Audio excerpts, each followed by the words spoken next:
సాయంకాల సమయములో సంధ్యాదీపారాధనలో వచ్చును తల్లి మహాలక్ష్మి, వచ్చును తల్లి వరలక్ష్మి. కాళ్లకు గజ్జెలు కట్టింది, మెడలో హారము వేసింది, పిలచిన వెంటనే పలికింది, అడిగినదంతా ఇచ్చింది. సాయంకాల సమయములో సంధ్యాదీపారాధనలో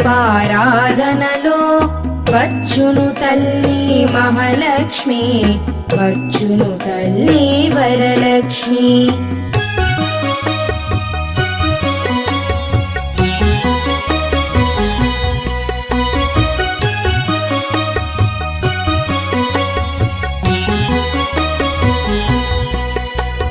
ధనములని